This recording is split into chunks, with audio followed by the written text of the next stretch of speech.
Om ಜನನೀಂ ಶಾರದಾಂ ದೇವೀಂ ರಾಮಕೃಷ್ಣಂ ಜಗದ್ಗುರುಂ ಪಾದಪದ್ಮೇ ತಯೋ ಶ್ರಿತ್ವಾ ಪ್ರಣಮಾಮಿ ಮುಹುರ್ಮುಹುಃ. Om ಭದ್ರಂ ಕರ್ಣೇಭಿಃ ದೇವಾಃ ಭದ್ರಂ ಪಶ್ಯೇಮಾಕ್ಷಭಿರ್ಯಜತ್ರಾಃ ಸ್ಥಿರೈರಂಗೈಸ್ತುಷ್ಟುವಾಗುಂಸಸ್ತನೂಭಿಃ ಯಶೇಮ ದೇವಹಿತಂ ಯದಾಯುಃ.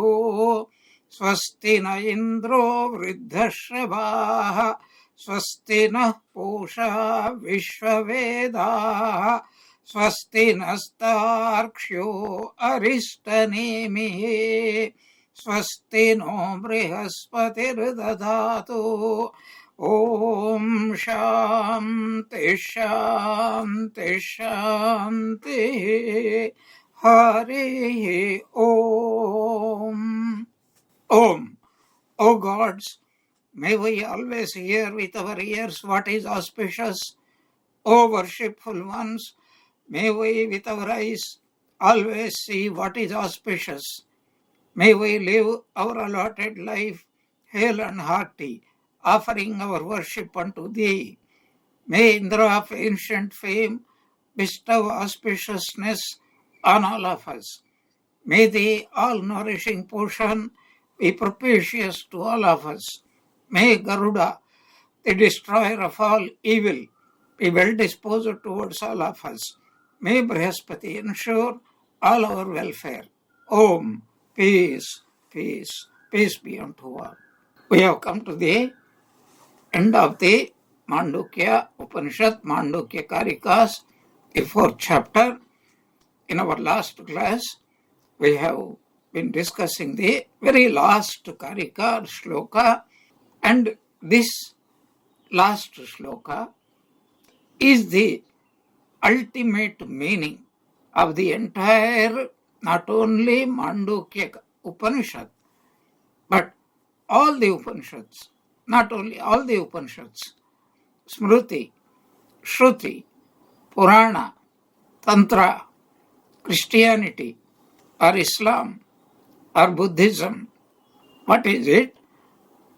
In dualist language, a devotee. That means all of us. We are going to go to God, attainment of God. If we think He is personal, that is absolutely fine. Our opinion, idea about God doesn't really matter. What matters is the grace of God. If any person lives the type of life that is indicated in every scripture, I'm just giving you only one sample. Moses, long before Jesus Christ, that old type of Judaism, an eye for an eye, a tooth for a tooth, a life for a life. That means true justice can be done only in this way. But Jesus Christ came and reinterpreted the same thing. Not an eye for an eye, a life for a life, but if somebody slaps you, how many times? Not 7 times, but 70 times. Not, you don't go on counting like Krishna was counting 100 times. I will forgive the Shishupala, and after that I will cut off his head. Not like that. Because anybody who does harm is doing harm to himself. Similarly, anybody who is doing good is really not doing good to anybody else excepting to himself. This is the most marvelous Vedanta, the essence of Vedanta. Sarvam Khalvidam Brahma. That is being summarized in this 100th Karika. We'll just read, because even the very utterance or chanting of these, some of these slokas are very uplifting. Durdarsham Atigambhiram Ajam Samyam Visharadam Buddhva Padam A Nanatvam Namaskurmo yathabalam. Even Gaudapada was constrained, forced. That to say, the truth about Brahman can never be expounded. That was what Sri Ramakrishna was trying to drill into our brains. Taake iti kotte nai. We should never limit him. That is to say, whatever we think, it doesn't really matter. If we suppose somebody thinks God is very cruel, there are some tribes, and it is based upon this belief, what is called Narabali. That is offering a human life itself.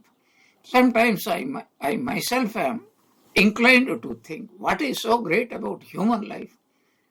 If you want to take a mosquito's life, for a mosquito's life is the most precious. It doesn't care what we call even a particle of dust for even the life of Sri Ramakrishna.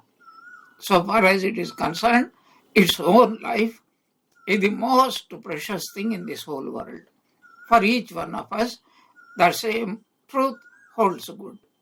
If I am dying, then the whole world is dying. When I enter into deep sleep state, the whole world enters into the deep sleep state. What is the point? The point is, it is not what we conceive of God or Brahman or whatever it is, whether Sakara, Nirakara, Saguna, Nirguna. These are all thoughts about God in mind, not God. That is why all the devotees of Sri Ramakrishna, whenever they are singing Vespers, the very second line, Niranjana, Nararupadhara, Nirguna, Gunamaya. Nirguna and Guna. Because even the thought he is Nirguna is only a thought. Can the mind ever conceive what is called Nirguna? That's an impossibility. Nirguna can never be thought about. If you think, whatever I think, it is only endowed with Guna. Guna means what? Some concept. Not only a quality, and our concepts always go with this. This is good, this is evil, this is pleasant, this is unpleasant, etc. This is with form, this is without form. All these are what we call Dvandva. The very word Dvandva has a deep meaning here. But if we want to, how can we see Brahman? We can't see Brahman. We can't see, we can't hear, we can't taste, we can't smell, we can't touch. We can't even conceive, not only perceive, but conceive. Impossible. Then how to know? There is only one way. Become one. Like any river, when it merges in the ocean, then it becomes the ocean. Who says it becomes the ocean? We are saying. The river is not there to say, I was a river before. Now I merged in the ocean and I became the ocean. Now I am the ocean. The river is not going to tell. It is very interesting to imagine this way. A river has merged itself into the ocean. Do you think it will be thinking, oh, what a relief. I was a river before. Now I have become an ocean. What a promotion. No, it will, if you ask it, and if at all it can vocalize, you know what it tells? What are you talking about, river? What do you mean by river? I don't know what is river. For I was the ocean, I am the ocean, and I will be the ocean. There is no question of becoming anything else. The infinite can never think, I have one time become finite. That is why, whatever we conceive, it is only what is the purpose of all these descriptions which are yato vacho nivartante, namo namo prabhu, vakya manatita. What is the real point? Real point is that the limited mind, any limited instrument, can never measure that which is infinite, immeasurable, inconceivable, etc. But we should never lose there is such a thing, because whenever we think of God, unconsciously, not consciously, we go to Tirupati and we have the darshana of Lord Venkateshwara, Narayana, and then we think, I have come to Tirupati. Why did I come? Because I wanted to have darshana of Lord Narayana in the form of Venkateshwara. Is this Venkateshwara only here? In my village also, there is a Venkateshwara temple. In my house also, there is a Venkateshwara. There is a small puja room, and there also Venkateshwara is there.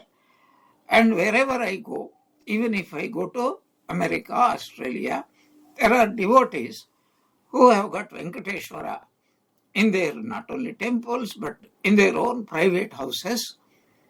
And see the idea, we never feel the Tirupati Venkateshwara is a totally separate being from this Venkateshwara, which I am seeing in my own puja room or anywhere else. The same Venkateshwara here. That means he is everywhere. That means he is infinite. And then, do you imagine this Lord Venkateshwara? Since childhood I am seeing, I have become old.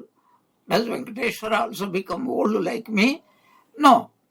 We have, albeit everybody has that concept that God is everywhere, means God is infinite. God is changeless, that means he is eternal. And that is the hope for us. Why? How are we able to conceive it? Because indirectly we are only thinking about ourselves. Because this is what Swami Vivekananda meant. For a mosquito, God is a huge mosquito. How can it think it is a mosquito? Because since my awareness is in the form of a mosquito, and God, who is infinite awareness, must also be in the form of a mosquito. That is what is called indirect way of conceiving what is called infinity, eternity. We cannot really conceive of it. But we can say some such thing really exists. And that is expressed in this 100th verse. But as I said, this is the essence of every scripture. Not only that, this is what all of us want to become. That is why I mentioned earlier, every living creature has 3 prayers, vocalized or not vocalized, properly conceived or improperly conceived. Let me not die. Let me be endowed with the light of knowledge, and let me always be happy. Sat, that means, in other words, let me be Sat. Let me be Chit. And let me be Ananda. Because each soul is potentially divine. So Durdarsham means impossible to conceive. Ati Gambhiram. What is Gambhira means? It is difficult to measure the depths. It is so profound. Why is it profound? We have come across Anoraniyan Mahato Mahiyan. It is smaller than the smallest and bigger than the biggest. So how can it something have these opposite qualities? So it is tadejati, tannaijati, taddure, tadvantike, tadu antarasya sarvasya bahyataha. Many Upanishads also talking. It moves and at the same time it doesn't move. And it is near, it is very far. It is inside, it is outside at the same time. And Shankaracharya gives a marvelous interpretation for people like us. What does it mean? In our normal finite condition of the mind, something is either moving or it is not moving. At the same time, it is not possible both things to happen, even though modern science puzzled. So the Schrodinger's cat is supposed to be an example. So there is a cat, it entered into a cage. Now the question is it dead or is it alive? Why this question? Because for an ordinary people like us, either something is alive or it is dead. But this particular experience, provable by mathematical science, is that at the same time, the cat is both alive and dead. Of course, as I said, these absolutes, abstract ideas, it is impossible for people like us even to conceive. But there are people who can do that. So this is what is called even abstract mathematics. So science, when it goes beyond a line, it must become abstract. In fact, we cannot think of, if we go deep into it, there are some abstract principles.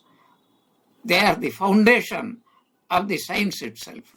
Science cannot explain why it is so, but it takes for granted. For example, 2 plus 2 is 4. It cannot be 3, it cannot be 5. 3 into 3 must be 9 only. It cannot be 8 or 10. These are called take for granted. They are truths. So, why are they like that? That nobody answers. It is God's will. It is like that. We have to accept it, and they will never change. So, even the understanding of this so-called changeful thing is only based upon this firm platform of what is unchangeable, inconceivable, the abstract concept. So, what to speak of? God Himself. So, Ati Gambhiram. So, what does Shankara say? How does he interpret this verse, this mantra from the Isavasya Upanishad? And the Upanishads are full of such mantras are there. The interpretation of Shankaracharya is, for a person who is a realized soul, Brahman is both moving and non-moving. That is to say, how can Brahman do both? The interpretation is, when I am in the state of duality, it is either moving or non-moving. But when I am in the state of realization, what ignorant people call moving or non-moving, both are dualistic concepts only. So for an ignorant person, it is a puzzle. For a knowing person, it is as plain as a simple fact of life, that means about which we never question at all. That is what is called Ati Gambhiram. That means only not an intellectual person. Gambhira means there are so many people like Einstein, Beethoven, or what is called some great painters, etc. No, that is not the meaning of deeply intellectual. That is not the meaning. Ati Gambhiram means this, even the concept is very limited from the viewpoint of the reality. But how can we know? We will never know. Then we can never know about it. Yes, you can know, you cannot know at the same time. What do you mean by you cannot know?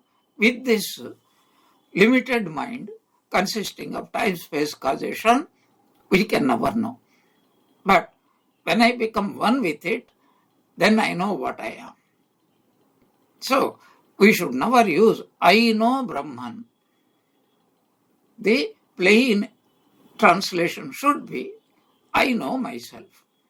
Because as if I know such and such a person, I know Brahman, so Brahman is somebody else, I am the knower, Brahman is the known object, all these things must be transcended. Duality must be transcended.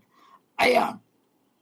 And even that expression is only from our viewpoint, not the truth. Brahman doesn't go on sitting there, I am Brahman, I am Brahman. If you can imagine Brahman sitting and thinking I am Brahman, really it is getting deluded. Brahman's Brahmatva is I am Brahman. Ati Gambhira. But only a purified mind. What is purified mind? A non-existent mind. That which doesn't stand as a prism, as an instrument. That is called Ati Gambhiram. Ajam, unborn. We have that concept. This is born, that is not born. That is the humanness. Ajam means unborn. Samyam, that means it is the same everywhere.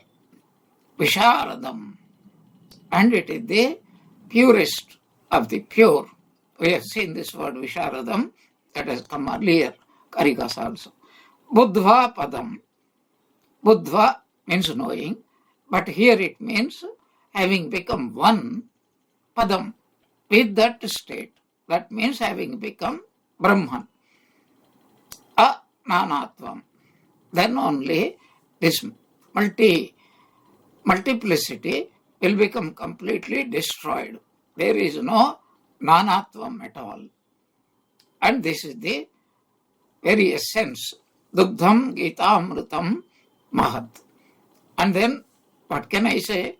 Namaskurmo Yatha Balam. With all my body, speech and mind, I can only salute that Brahman. There is no other way. So having realized that knowledge, the knowledge of the Supreme Reality, which is extremely difficult to be grasped, profound, birthless, always the same, all light and free from multiplicity. So here plurality is used. Instead of saying I salute, here we salute it as best as we can, because this is all we can do expression. With this, Gaudapadacharya has completed. So he starts with a Mangala Charana, and here also he completed with a Mangala Charana. And then at the beginning of this fourth chapter, especially from the second Karika, what does he say? Asparsha yogo vai nama sarvasattva sukho hitaha avivado aviruddhascha deshataha tam namamyaham. So it started like that. Certain qualities are given. What is it called? Asparsha yoga. That is untouched. Sarva sattva sukha. That means it gives the happiness, the only source of happiness for everything in this world. Hitaha, that which conduces to the well-being of everybody. Avivadaha, and there about which there can be no quarrel at all. Aviruddhaha, it is not opposite to anything because there is no second one. Deshitaha, this marvelous teaching, that is how Gaudapada starts this fourth chapter called Alata Shanti Prakaranam, which is the biggest, about 100 shlokas are there, which actually the squeezing of the essence. But actually, according to me, so already 3 chapters are over. So what is described in the 3 chapters? You should have squeezed the essence. It should have been even much less. But he goes on into how to refute the other schools of philosophy, etc., etc. So that is what is happening. But at the same time, these are the beginnings. I am going to talk about what is Asparsha Yoga, which is beneficial to everybody and which is conducive to the well-being of everybody, and about which there can be no opposition or no quarrel or no argument That means everybody agrees. Aviruddhaha. That is, it is unopposed by anybody. There can be no divisions, either philosophically or religiously or spiritually. And such is the teaching called Deshitaha. That is why a person who teaches is called Deshika. And what he teaches is called Deshitaha. So Upadesha we call it. That is showing the direction, right direction. And he ends it with these 6. Durdarsham, Adigambhiram, Ajam, Samyam, Visharadam, Ananatvam. So this is the how one can only talk in words, only so much. It is not possible to go beyond that. So with this, the 100th is also over. What is this meaning of Namaskurmo Yathabalam? According to me, this is a most marvelous thing, because earlier in many of the other classes also, I have raised the point. What is the meaning of this Namaskara? Kara means the action. Namaha Kara is called Namaha, that Visarga, Aha. It becomes Aha, we call it. Visarga becomes S. Namas Karaha. Kara means the action. What is this Namaha? Previous days, when yajnas, yagas were being performed, then they offer clarified butter into the blazing fire, and then they keep an empty vessel, a smaller one, and from the bigger vessel, which is full of ghee, they take it after offering to whichever god. So Agneya Swaha, Indra Swaha, Varuna Swaha, Soma Swaha, Sri Ramakrishna Swaha, etc., etc. And a few drops will be there in that ladle, and that should not be dipped. Somehow they have that part of that ritual. So whatever few drops are remaining in that, after pouring into the fire, because he can't go on keeping there, those 1 or 2 remaining drops in the ladle have to be kept in that empty vessel. And the people who perform, they are not the people who organize. The people who organize are rich people. They may be kings, they may be rich merchants, but capable of employing all these people. The people who actually perform them, they are called Ritviks. That is what we call in modern language the priests. And the priests are being paid. So whenever these are offering, I am offering this oblation to this particular god. But oh God, addressing Agni, you go on to tell Indraya Swaha, this is an offering to Indra. But if Indra is pleased and want to give, the person who offers to you, you take this, I am happy with that person, so I grant some desires. No. I am not the person who is offering. I am only a representative of the real person who organized it, the entire yajna yaga. So the result should go to him, because I receive my own result in the form of what is called dakshina. So that is the agreement, like a servant who harvests the land, and all the harvest that belongs to the owner of the land, not to the servants. But of course, he will distribute something to the servants also, share some of it to the servants also, and the Yajamana, he always does it with us. So then, after offering this ghee into the fire, those few empty drops to be put in an empty vessel, and then at the time, na mama, the result should not belong to me. I should not think I am giving the offering. I should think the offering is being actually given by Yajamana to you.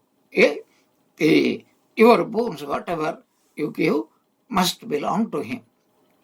That word na mama, If you utter fast, Nama, Nama, Nama, Namaha, and in course of time it became Namaha, salutation.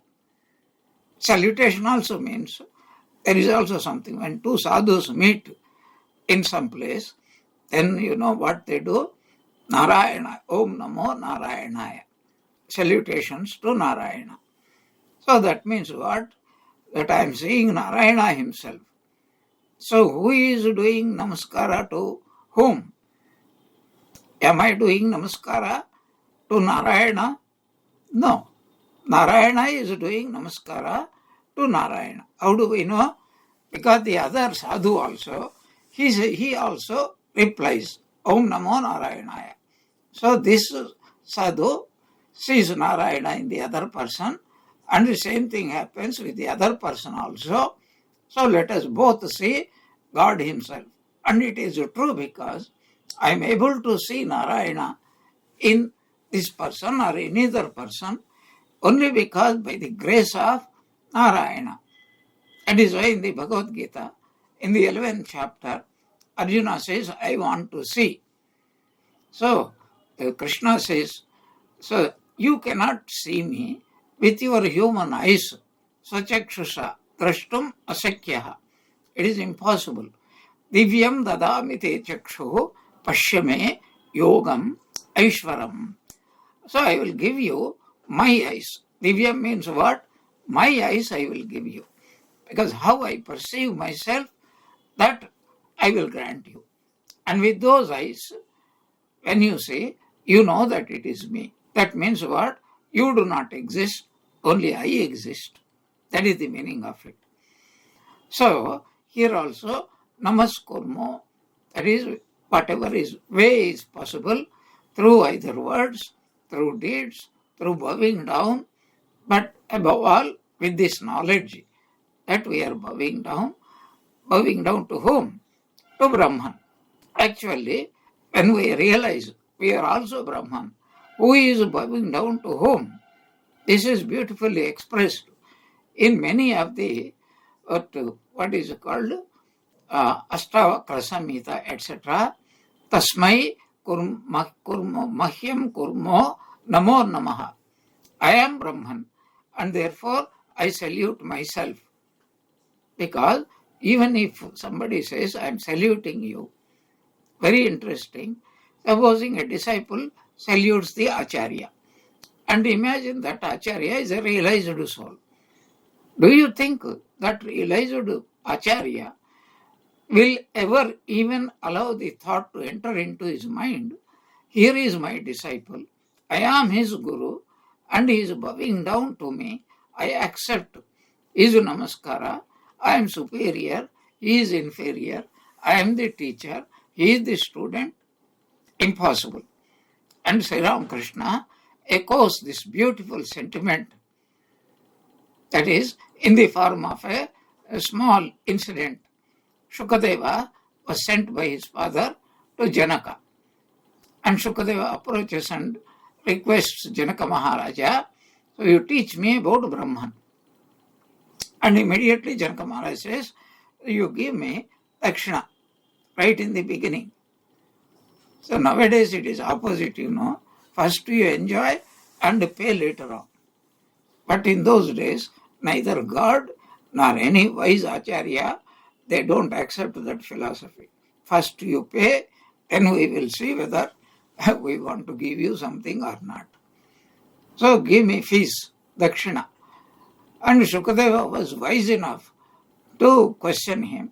You have not even given me the teaching, and you are demanding Guru Dakshina.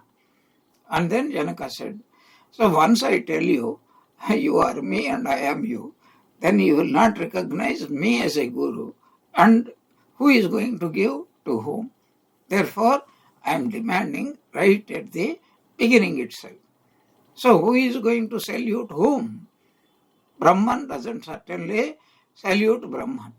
It is only ignorant human beings like us who think in this particular manner. So that is the most important thing. Why is it so ati gambhiram, profound? Why? Because we have seen in this very 4th chapter, Alata Shanti Prakarana, see how many different ways are there. Asti, Nasti. Asti is first school of philosophy. There are so many schools of philosophy. But Gaudapada or Advaita Vedanta classifies all of them into 4 categories. What are they? Asti, Brahman is.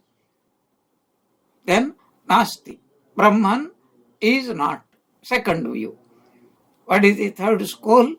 Asti Nasti. It is and it is not also. We have discussed already. Don't go on, don't expect me to go through it again. Then what is the 4th one? Nasti Nasti. It doesn't exist at all, and doubly doesn't exist. Absolutely no. So we have so many ways are there. But then how does Gaudapada counter all these things with one simple this thing? And this is so beautifully put forward by Ramana Maharshi. Somebody questioned him. So I have doubts. Then he explained, say you are a doubter. So the doubter can doubt everything, but he cannot doubt about himself. Because to doubt also, you must exist. That is the final teaching of Gaudapada. Nobody can destroy your astitva, your existence. And that is what we are talking. Everybody knows I exist. And most of us are not aware what is my true nature, what is the true nature of the existence. So with this salutation, the 100th is completely over. Now, Gaudapada concluded with this 100th verse, but Shankaracharya, who had written commentary, because Gaudapadacharya is incomprehensible.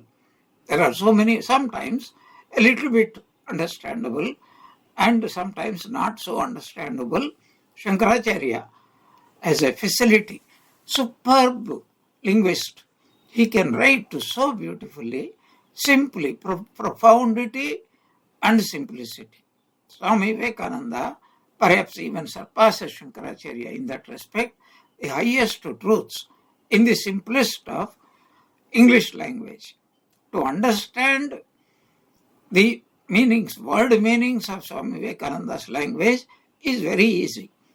But every time you read, a deeper meaning comes to the mind, and that we can understand only at the end of God realization. So, same thing with Shankaracharya also, having concluded his beautiful commentary upon the Karikas of Gaudapada, which are the explanations of the 12 mantras of the Mandukya Upanishad. Then he adds 3 beautiful shlokas of his own, saluting what is called Gaudapadacharya, his own guru. And here they go. Ajamapi jani yogam prapad aishwarya yoga agaticha gatimatam prapad ekam hi anekam vividha vishaya dharma grahi mugdhe kshananam pranata bhaya vihantru brahma yat tat nataha asmi. I am not going into again detailed explanation of this, but just I will read out the English translation, and wherever necessary, I will try to expand the meaning of it. I bow to that Brahman. Ultimately, everywhere we salute. You are saluting Ganesha, it is nothing but Brahman. You are saluting Maramma, that is also Brahman only. Your concept of Brahman, etc. So, who is this Brahman? So, what is his special quality? The destroyer of all fear of those who take shelter under it. Those, in other words, who practice Sharanagati, Sarvadharman Parityajya Mamekam Sharanam Raja Aham Tva Sarva Papebhyo Mokshayishyami Mashaja. That idea is reflected here. Brahman is one, and whoever takes shelter. What does shelter mean? Means I belong to you. Then what does the Brahman do? So that Brahman removes all fear. How does Brahman remove the fear? Simply through this idea that if you are having a fear, there must be something other than you, Dvitiya, second other than you, who is separate from you, and then only that being, that object can create fear. It could be a mosquito, and don't say, I'm not frightened of a mosquito. If anybody says, I'm a human being, what is mosquito for me? So if you have got a mosquito curtain, that shows you are terribly frightened of mosquitoes. How many mosquitoes do you need? Do you need 100 mosquitoes? No. Suppose there are only 5 mosquitoes. Do you still need mosquito curtain or not? Yes. Suppose there are 2 only. Will you need mosquito curtain? Yes. Suppose there is only 1 mosquito. What will you do? Even then, we need a mosquito curtain. So mosquito curtain, possessing mosquito curtain and using a mosquito curtain indicates that you are terribly frightened of a mosquito, even though you don't admit it even to yourself. So this is that Brahman who removes all fear, because Vitiyadvai bhayam bhavati. Even from fear comes only from the second. It is such a marvelous thing. Fear comes from a second. Is it your father? Fear comes. Is it your mother? Fear comes. Is it your husband or wife? Fear comes. Anything that is even living, non-living, anything can create fear itself. But the idea is you take Sharanagati. That means what? You become one with it. So it is unborn, ajam, but appears to be born, associated with birth through its inscrutable and indescribable power of Maya. How does the Maya manifest? Through knowledge and through activity. Which Brahman, though ever at rest, appears to be moving, even though Brahman is immovable. Why? Because it is infinite. But it appears to be moving because of duality, because of Maya. They give a beautiful example, and when we see the moon on a full moonlit night into the sky, if you are fortunate enough to sleep on the roof or whatever, because town people rarely get to see such a thing because of the light pollution. But if you go on staring at the moon, it soon appears that the clouds are moving at the beginning. Later on, the clouds become still, and the moon appears to be dashing from one cloud. Then it gets disappears. Then slowly it appears, etc. So even though unborn, Brahman appears to be born, which though ever at rest appears to be moving, and which though non-dual appears to have assumed multifarious forms. Eka, one without a second, appears to be many. For whom? To those whose vision is deluded by the perception of endless objects and their attributes. In other words, for an ignorant person. In other words, one who perceives what is called the multiplicity. Second verse, Prajna Vaishakha Vedakshuvita Jalanidher Vedanamno Antarastam Bhutani Alokya Magnani Avirata Janana Graha Gore Samudre Karunyat Uddadhara Amrutamidam Amaraihi Durlabham Bhuta Hetoho Yaha Tam Pujyabhipujyam Paramagurum Amum Pada Pataihi Natosmi. I prostrate to the feet of that great teacher, the most adored among the adorable, who out of sheer compassion for all beings drowned in the deep ocean of the world, which world is infested with the terrible sharks of unceasing births and deaths. And that great Guru rescues, and for the benefit of everybody. How does he rescue? This nectar, hardly obtainable, even by the gods, from the innermost depths of the ocean of Vedas, by churning it with the rod of his illumined reason. Again, salutations to that Guru Gaudapada. What is his nature? First of all, I prostrate to the feet of that great teacher. Why? Because what I am now, this is what Shankaracharya says, what I am now is all because of my Guru. His grace is what made me what I am now. He is the adored, the most adored among all the adorable. There is nobody else who is more adorable. Why? Because he had become Brahman, one with Brahman, and he made me one with Brahman, who made me realize that I am Brahman. And what type of person? Why did he do that? Out of sheer compassion. And he does it not only to me, whoever takes shelter at the feet, my Guru Gaudapadacharya. You must remember, we must remember, your Gaudapadacharya is not an individual Guru, but Brahman in the form of Gaudapada, Brahman in the form of Ramakrishna, Brahman in the form of Holy Mother, Brahman in the form of Swami Vivekananda, Swami Brahmananda, Swami Shivananda, etc., etc., etc. So, anybody, any being, what type of beings? Ajnanis, ignorant people. Because they are drowned in the deep ocean of the world. Drowned means what? They think, I am the body, I am the mind. That is called deep ocean, samsara sagara. And what type of world? Infested with the terrible sharks of incessant births and deaths, continuously being born, growing up, dying, again being born.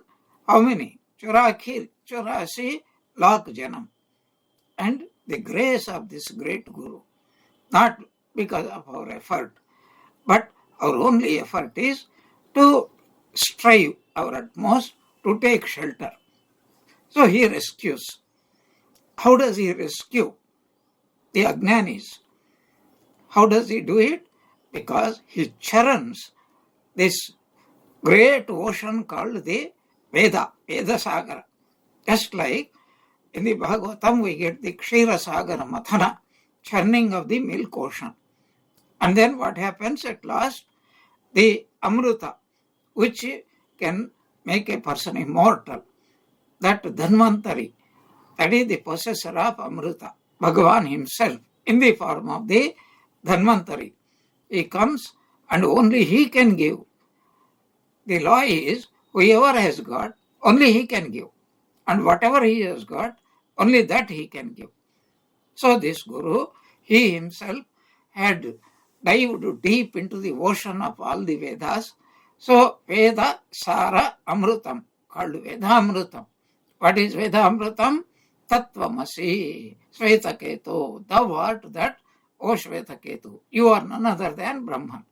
When such a great person like Shiva speaks Tattvamasi, every Jiva immediately realizes that is how Shiva grants mukti to everybody in this Varanasi. And this knowledge, Amritatam, hardly obtainable even by the gods.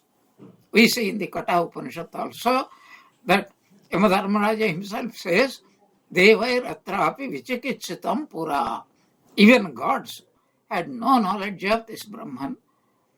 So you yourself said, so Ajiketa, when tempted by Yamadharmaraja, says, I am not going to ask for any inferior, what is called, object, because having seen you, having been fortunate, I am not going to surrender this invaluable jewel which only you can give.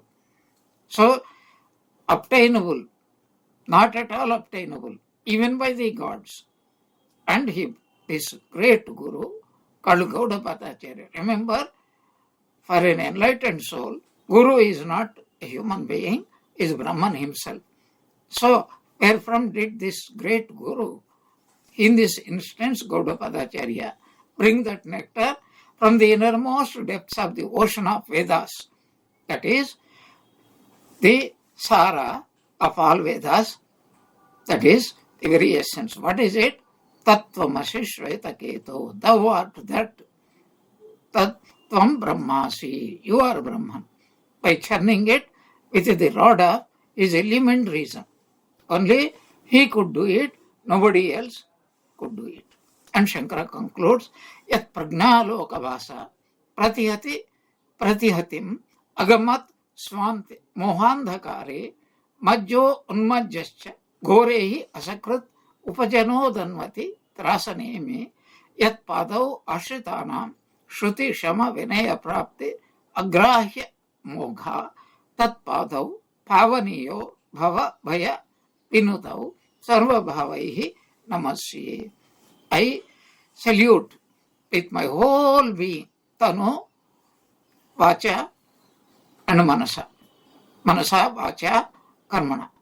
To those holy feet of the Guru, which holy feet? The dispellers of the fear of this chain of births and deaths.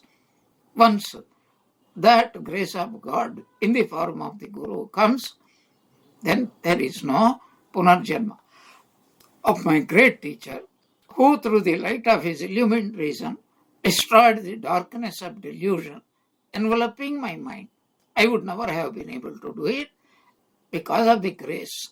All that I did was that I was fortunate enough to come into contact with him, and he glanced at me, Karuna Drishti Apatayi, just by a glance, who destroyed forever all my notions of appearance and disappearance in this terrible ocean of innumerable births and deaths. But I am not the only one. Whoever surrenders to the Guru is fortunate enough to receive his grace. He makes all others also that take shelter at his feet attain to the unfailing knowledge of the scriptures, which is Aham Brahmasmi. And what does he gain? Peace and the state of perfect non-differentiation.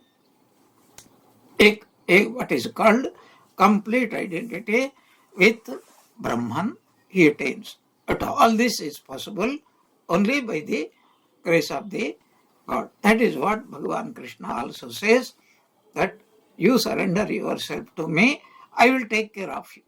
And you need not worry, you need not be deluded, you will not be deluded, and you need not unnecessarily suffer, because I will take you out of all suffering. Shokadigo modate modaniyaha. He will go beyond all sorts of suffering, what is called 3 types of afflictions, tapatraya. With this, we have completed the even 3 salutation verses, most wonderful verses, and in our next class, I will be doing a summarization of this entire Mandukya Upanishad along with the 4 chapters, and with that we will conclude. Om Jananim Sharadam Devim Ramakrishnam Jagadgurum Padapadme Tayo Sritva Pranamami Muhurmuhu. May Ramakrishna, Holy Mother, and Swami Vivekananda bless us all with bhakti. Jai Ramakrishna.